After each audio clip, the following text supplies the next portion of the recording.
Hello students, last time हमने class 12 के chapter second को स्टार्ट किया था। इनवर्स ट्रिग्नोमेट्रिक फंक्शन है इस चैप्टर का नेम, बट हमने ट्रिग्नोमेट्रिक फंक्शंस की बेसिक किया था जो हमने 10th और प्लस 1 में पढ़ा है। आज हम उसको चैप्टर क्लास 12 के ही बेसिक्स को करने जा रहे हैं। देखिए, हमने चैप्टर नंबर 1 में इनवर्स फंक्शंस पढ़े थे। इनवर्स फंक्शंस क्या करते हैं? अगर कोई फंक्शन एफ है कि अगर एफ ऑफ एक्स वाई के इक्वल है तो इनवर्स फंक्शन क्या करेगा? एफ इनवर्स वाई को वापस किस पे ले जाएगा? एक्स पे ले जाएगा। बट हमारे पास एक कंडीशन थी, फंक्शन का इनवर्स एग्जिस्ट करने के लिए फंक्शन का 1 एंड ऑन टू होना नेसेसरी था। 1 भी होना चाहिए फंक्शन एंड ऑन टू भी होना चाहिए। अब देखिए, हम साइन जो हमारे पास ट्रिग्नोमेट्रिक फंक्शन है उनकी बात करते हैं। कौन कौन से? साइन एक्स है, कोस, टेंजेंट, कोसिकेंट, सीकेंट और कोटेंजेंट थीटा वगैरह, ये सारे ट्रिग्नोमेट्रिक फंक्शंस हैं। अब बात कर रहे हैं हम इनवर्स ट्रिग्नोमेट्रिक फंक्शन। अब देखिए, साइन एक्स सपोज 1/2 वैल्यू ले रहा है, तो हमारे पास साइन एक्स, इसको +1 में हमने सोल्व किया तो इसको सबसे स्मॉलेस्ट जो वैल्यू लेता है साइन 30 पे होती है, मतलब π/6 पे। और sine x is equal to sine y हो तो हमारे पास एक्स की वैल्यू जनरल सॉल्यूशन आता था n π प्लस -1 की पावर n π/6। ये हमने +1 क्लास में किया था। देखिए, यहाँ पे मैं n की वैल्यू, n क्या था? एक सेट ऑफ इंटीजर से बिलोंग कर रहा था। n की वैल्यू रखते जाएंगे, x की वैल्यू आती जाएगी। इट मीन्स x की बहुत सारी वैल्यूज की जितनी भी यहाँ से वैल्यू आएगी π/6, उसके बाद और भी बहुत सारी, सबकी इमेज क्या आएगी? 1/2। कब? जब मैं इसके ऊपर क्या लगाऊंगी? साइन लगाऊंगी।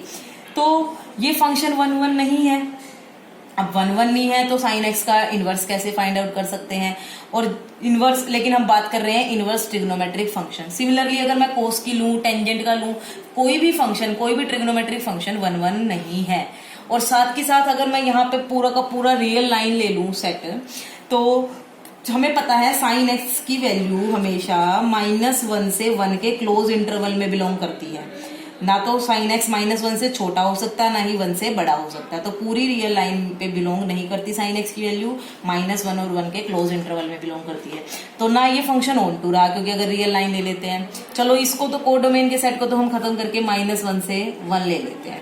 अब ऑन टू तो हो गया फंक्शन की, अगर यहाँ पे हम लेते जाएंगे रियल नंबर्स, उनकी जो इमेज है -1 से 1 के बीच में, सारी हर एक रियल नंबर आएगी ही आएगी। तो हर एक यहाँ पे नंबर को उसकी प्री इमेज मिलेगी ही मिलेगी। बट फंक्शन 1 नहीं है। इट मीन्स ट्रिग्नोमेट्रिक फंक्शंस को हमें 1 एंड ऑन टू बनाने के लिए उनके ऊपर कुछ रेस्ट्रिक्शंस लगानी पड़ेगी, डोमेन पे भी और कोडोमेन पे भी। तब जाके वो फंक्शंस कैसे बनेंगे 1 एंड ऑन टू, और उसके बाद ही हम उन फंक्शंस के क्या फाइंड आउट कर सकेंगे? इनवर्स। देखिए, अब वो रेस्ट्रिक्शंस किस तरह से लगाएंगे? हमने कल लास्ट लेक्चर में किया था कि ये हमारे पास x डैश कोऑर्डिनेट एक्सिस है, y डैश ये ओरिजिन है। यहाँ से हम, यहाँ पे हमारे पास ऑल ट्रिग्नोमेट्रिक फंक्शन पॉजिटिव, यहाँ साइन थीटा और कोसिकेंट थीटा पॉजिटिव, बाकी सारे नेगेटिव। यहाँ tangent theta, cotangent theta positive, बाकी सारे नेगेटिव। यहाँ कोस और सीकेंट थीटा पॉजिटिव, बाकी सारे नेगेटिव। देखिए, हमें अब कंटिन्यूअस ऐसी रेंज लेनी है एंगल की कि जिसमें साइन की सारी वैल्यू -1 से 1 तक कवर हो जाए। देखिए, यहाँ साइन पॉजिटिव, यहाँ भी पॉजिटिव। अगर मैं 0 से π/2 लेती हूँ, सॉरी पाई लेती हूँ, तो जो वैल्यू यहाँ होगी वो वैल्यू यहाँ भी होंगी साइन की। मान लीजिए यहाँ मैंने साइन 45 पे बात करी है, 45 डिग्री पे साइन की वैल्यू, और यहाँ पे 135 पे बात करती हूँ मैं इस साइड से 135, तो दोनों की वैल्यू सेम आएगी, तो रिपीट होना शुरू हो जाएगी वैल्यू। बट तो अगर मैं ये रेंज लेती हूँ 0 से π, तब हमारा फंक्शन 1 नहीं बनेगा। ठीक है, तो मुझे ऐसी कॉन्टिन्यूअस रेंज लेनी है जहां पे हमारा फंक्शन क्या बन जाए? 1। अगर मैं माइनस, जब हमें पता है एंगल को जब हम क्लॉकवाइज डायरेक्शन में लेते हैं तो नेगेटिव आ जाता है। यहां से मैं यहां तक -π/2 से π/2 की अगर मैं एंगल की बात करूं तो हमारा देखना, यहाँ पे तो सारी नेगेटिव वैल्यू कवर हो जाएगी, यहाँ सारी पॉजिटिव वैल्यू। तो -1 से 1 के बीच की सारी वैल्यूज कवर हो जाएगी, और π/2 और -π/2 पे -1 और 1 भी कवर हो जाएगी। इट मीन्स जब x -π/2 से π/2 बिलोंग करेगा तो साइन x कंप्लीट -1 से 1 के बीच में ही रहेगा। तो इट मीन्स अगर मैं, हमारे पास यहाँ ये डोमेन है, क्या ले लूं मैं? अगर -π/2 से π/2 का क्लोज इंटरवल, और कोडोमेन ले लूं -1 से 1 का, और फंक्शन लूं sin x। तो हर एक वैल्यू को सिंगल ही वैल्यू मिलेगी, ना तो ये मैन इवन फंक्शन बनेगा, मतलब फंक्शन 1 बनेगा, ना ही इनटू बनेगा, इट मीन्स ऑन टू बनेगा। अगर मेरी डोमेन ये है और कोडोमेन ये है तो साइन एक्स फंक्शन 1 भी बन जाएगा और ऑन टू भी बन जाएगा। इट मीन्स फंक्शन क्या बन जाएगा, साइन एक्स बाइजेक्टिव, और अगर बाइजेक्टिव बनेगा तो साइन का क्या एग्जिस्ट करेगा, इनवर्स एग्जिस्ट करेगा। तो इट मीन्स हमें ट्रिग्नोमेट्रिक फंक्शंस का इनवर्स एग्जिस्ट करवाने के लिए उसकी डोमेन और कोडोमेन पे क्या लगानी पड़ेगी, रेस्ट्रिक्शंस लगानी पड़ेगी। अब बात करते हैं, एक होती है प्रिंसिपल वैल्यू ब्रांच। देखिए प्रिंसिपल वैल्यू ब्रांच क्या है। अब मैंने कहा -π/2 से π/2 को लेते हैं तो फंक्शन 1 हो जाता है। क्या अगर मैं π/2 से 3π/2 तक ले लूं, कौन सा ले लूं, π/2 से 3π/2, देखिए यहाँ सारी पॉजिटिव वैल्यू साइन की और यहाँ सारी नेगेटिव, तब भी तो फंक्शन क्या बन जाएगा, 1। इट मीन्स यहाँ डोमेन में क्या ले लूं, π/2 से 3π/2 का क्लोज इंटरवल, और कोडोमेन यही रखूं, तब भी फंक्शन 1 भी है, ऑन टू भी है। सिमिलरली अगर मैं और कोई ले लूं इसी तरह, नेक्स्ट जब एक चक्कर के बाद आएंगे, सेकंड चक्कर में भी तो ले सकते हैं यही वैल्यू, यहां से यहां तक, फिर यहां से यहां तक। इट मीन्स हमारे पास बहुत सारी ऐसी डोमेन्स एग्जिस्ट करती है, और कोडोमेन -1 से 1 ही, जिसपे फंक्शन साइन एक्स क्या बनता है, 1 भी बनता है और ऑन टू भी बनता है। उन सभी डोमेन्स में से इस डोमेन को क्या बोलते हैं, प्रिंसिपल वैल्यू ब्रांच। तो इसलिए हम मैक्सिमम केसेस, या मैक्सिमम क्या, जब भी हमें प्रिंसिपल वैल्यू ब्रांच लेनी है या जब भी वैल्यू निकालनी है तो हम प्रिंसिपल वैल्यू ब्रांच ही लेके चलते हैं जब भी हम क्वेश्चन सोल्व करते हैं।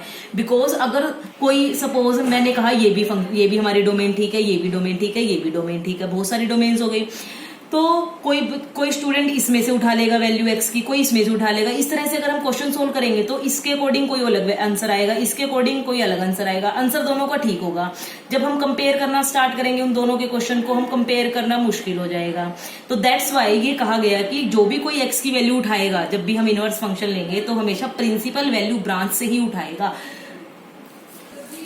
तो हम कैसे लिखेंगे, देखिए अगर साइन एक्स किसी वाई के इक्वल है तो साइन इनवर्स, साइन को इधर लेके जाएंगे तो ये बनेगा sine inverse y is equal to x. Inverse को कभी भी ऐसे मत लिख देना कि साइन y इनवर्स, इसका मतलब तो 1/sin y है, और जब इनवर्स फंक्शन लिखेंगे तो यहाँ साइन के ऊपर -1 पावर ऐसे लिखना पड़ेगा। इसकी रिप्रेजेंटेशन ऐसी होती है, ना कि ऐसे। इसका मतलब तो 1/sin y है और इसका मतलब y के ऊपर साइन इनवर्स फंक्शन लगा हुआ है। तो इसको कंफ्यूज मत करना आप लोग अपने आप में, तो इस तरह से लिखना है इसको। अब देखिए ये इनवर्स फंक्शंस है हमारे पास, इनवर्स ट्रिग्नोमेट्रिक फंक्शंस हैं।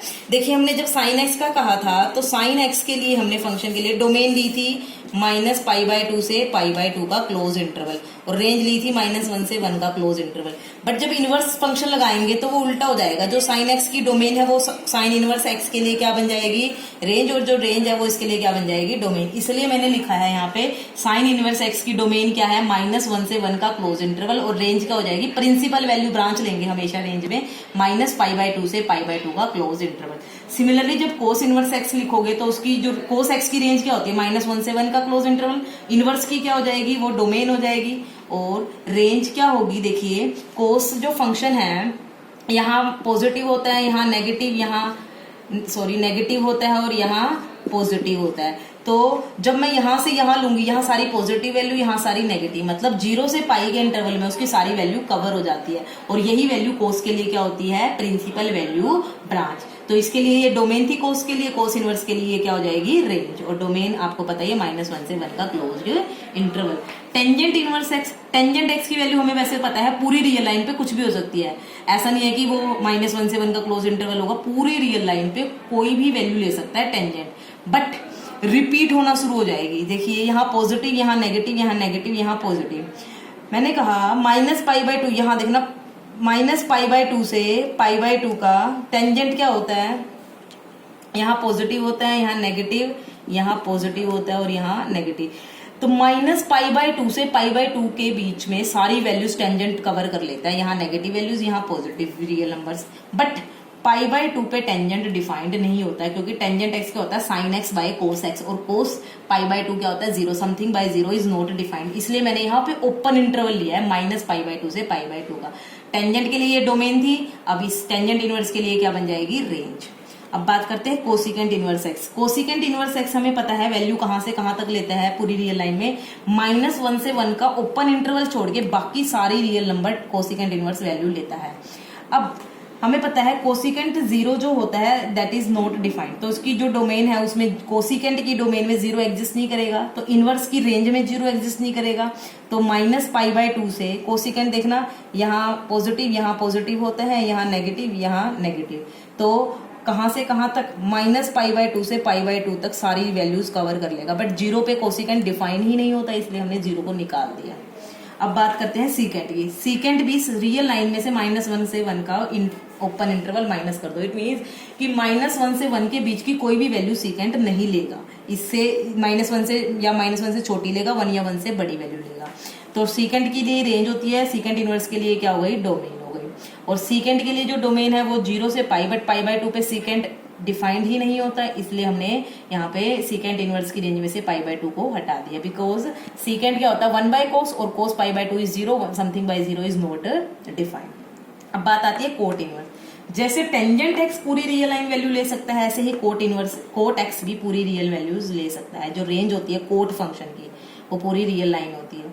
और कोट यहाँ पॉजिटिव होता है, यहाँ नेगेटिव, यहाँ पॉजिटिव और यहाँ नेगेटिव। देखिए 0 से π में सारी वैल्यूज कवर कर लेता है, बट 0 और π पे कोट डिफाइंड नहीं होता, क्योंकि कोट होता है कोस बाय साइन, और sine 0 is 0, something by 0 is not defined, और साइन π भी 0 होता है, इसलिए 0 और π का ओपन इंटरवल लिया है। यहाँ पे हमने क्लोज इंटरवल नहीं लिया, तो इसलिए यहाँ पे हमारे पास साइन इनवर्स एक्स की डोमेन -1 से 1 का क्लोज इंटरवल, रेंज -π/2 से π/2 का close interval. Cos inverse x की -1 से 1 का क्लोज इंटरवल, रेंज 0 से π का close interval. Tangent inverse x की रेंज डोमेन जो पूरी रियल लाइन, और रेंज -π/2 से π/2 का open interval. Cosecant inverse x की डोमेन रियल लाइन में से -1 से 1 का ओपन इंटरवल हटा दो, रेंज में -π/2 से π/2 के ओपन इंटरवल में से ओनली सिंगलटन 0 का सेट हटा दीजिए। सीकेंट इनवर्स एक्स की डोमेन रियल लाइन में से -1 से 1 का इंटरवल हटा दीजिए, रेंज 0 से π के क्लोज इंटरवल में से ओनली π/2 को हटा दीजिए। कोट इनवर्स एक्स की जो डोमेन है that is complete real line, और जो रेंज है 0 से π का ओपन इंटरवल। इस टेबल को याद रखना बहुत जरूरी है। तो जो हमारी फर्स्ट एक्सरसाइज है पूरी इस टेबल पे बेस्ड है। कल हम इनके ग्राफ करेंगे। Thank you.